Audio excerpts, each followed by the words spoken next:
Hey everybody, welcome to SwJ. Today we're picking up where we left off last time, working on my blanket project. Sewing some t-shirts onto my blanket backing. And we're going to be talking about some of the most intelligent birds on the planet and how they outwitted scientists who were trying to study them. I always find it very, very, very entertaining when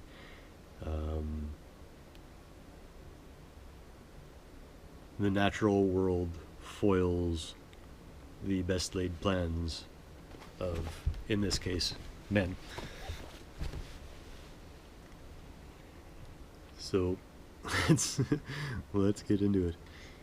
In this case, the super intelligent birds in question are magpies. And yes, magpies are super intelligent. They are corvids. They are related to crows and ravens and such like, jays as well. And they are known to be some of the most intelligent birds on the planet. Now, scientists were looking to study these magpies. They wanted to know their migratory habits and just get general information on magpies and what was the other one? It's just a study of magpie movement. Basically, is just see where they were going. So, in order to see where the magpies were going, they needed to be outfitted with small metal backpacks, which contained tracking devices. So, these magpies were humanely captured and outfitted with these little backpack devices.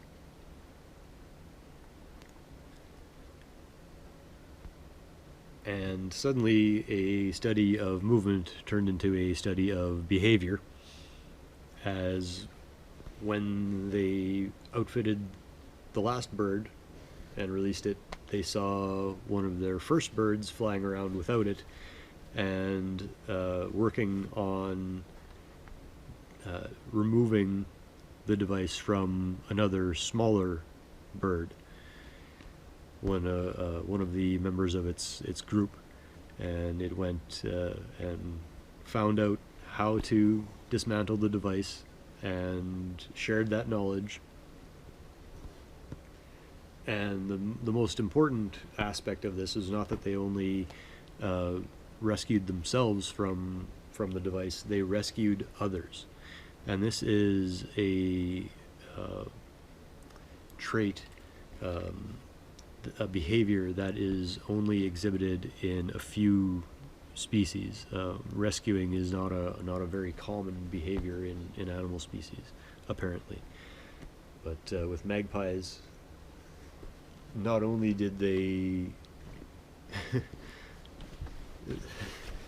the other thing was, it was impressive with how quickly they did it. Not only did they remove the devices, most of them were gone within a few hours, and the last device was removed on the third day.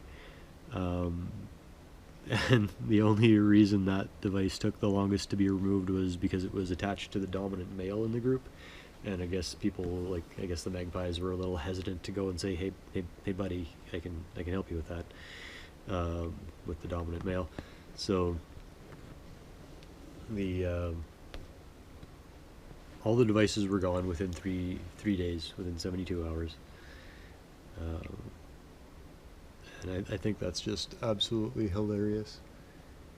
Other interesting things about magpies, and the reason that they're considered to be so super intelligent, is that they discover a lot of other traits, a lot of other behaviors that not too many other species do.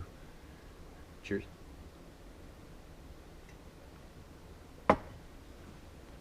Including recognizing themselves in a mirror. It's like when you show an animal a mirror and they like try to attack it, the magpies actually figure out that it's them. So they're smart that way. Tool use and tool creation.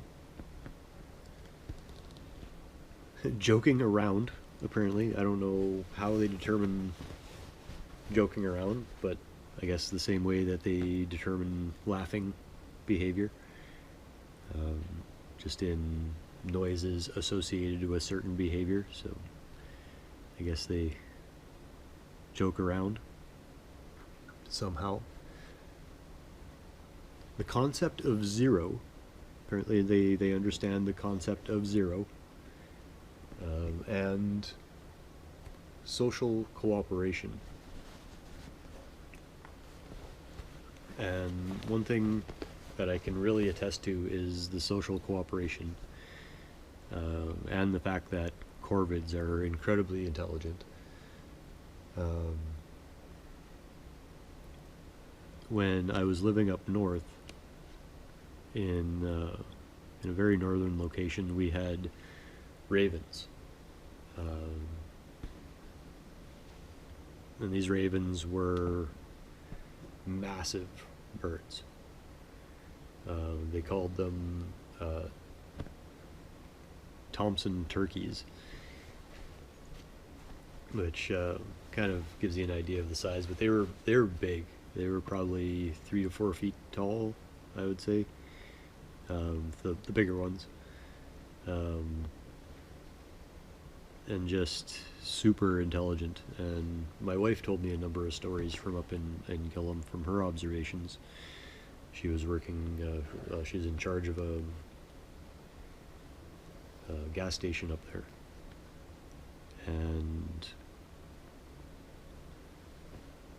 she would have one raven that would follow her in the mornings, just, I guess, liked the look of her or something. Just friendly, land a little ways away from her and just hop along as she's walking along to work. Same one. They are recognizable once you learn to look for the differences. And the most interesting story that she came out of there with was when the ravens would help each other get food out of dumpsters. So there'd be a group of ravens, and they would all sit on a dumpster, and a couple of them would lift the lid up enough so that a raven could get in and scrummage around, I guess, and find food. And then when the raven was ready to come out, they would open the garbage lid again, and the raven would come out and have its food, and then the rinse and repeat. The next one would hop in and get some more food and come out. And the social cooperation, the teamwork is pretty unbelievable, but very, very real. So yeah, corvids are very, very intelligent birds.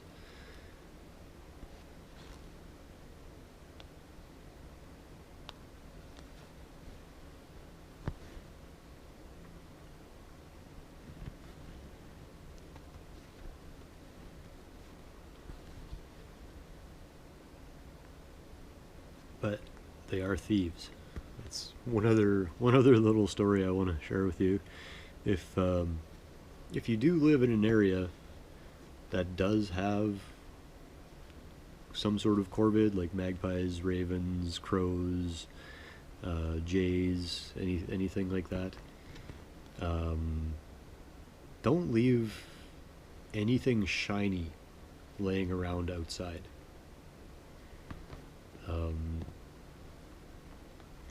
I learned this the hard way. My phone disappeared one day, and I was trying to think back where had I seen it last. And I was working outside, and I had put it down, and I went inside, and I came back out, and that's when it had disappeared. It just didn't exist beyond that point. So I'm like, what could have happened? Where, like, I must have misplaced it. I must have put it somewhere. I tore everything apart. Couldn't find it. And so then I was like, well, they say crows steal stuff. And this was 2 days later, and we had gone for a walk through the yard the day before. Just we do yard walks just to check the property and see what's going on, and hadn't seen it. So the next day I was like, okay, well, what's the craziest possibility that could have happened? I'm like, maybe a crow stole it. Like, well, what the hell? Like, if a crow stole it, it's slippery, it's heavy, they wouldn't be able to get a good grasp on it. They must have dropped it somewhere. They wouldn't be able to get it anywhere. You know what I mean? Like, it's not something that's very easily grabbable for a bird, especially like the crows here aren't very big. So just on a hunch, I'm like, I'm gonna go look around the yard. And I know we went around for the yard walk yesterday, we didn't see anything, whatever, just in case we missed it, just in case whatever. And in a spot on the yard where it would have been impossible to miss it the previous day, laid my phone. So my best hypothesis is that a crow flew away with it to a nest somewhere, held on to it for a day, and then was going to fly it somewhere else, probably give it to one of their friends, and couldn't hold on to it and dropped it back on my lawn. And I know that sounds very unlikely, but it is the only explanation that I can possibly think of.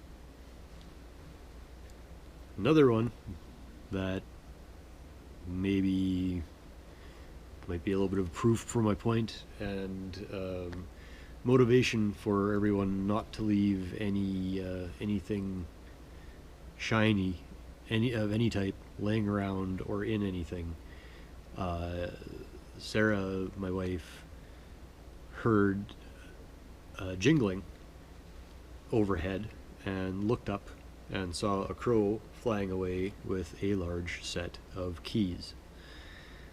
So if you do have any sort of corvid in your area, do not leave anything shiny laying around, and that includes your keys and your phone. Because it could very, very, very easily become a toy for a baby crow. Just unbelievable how curious and intelligent those animals are. Also thieves. I don't blame them. I like shiny things too. Looks like I better stop this this thread before it gets too short. I need to be able to tie off yet. And with this long needle, you need to leave a little bit extra thread.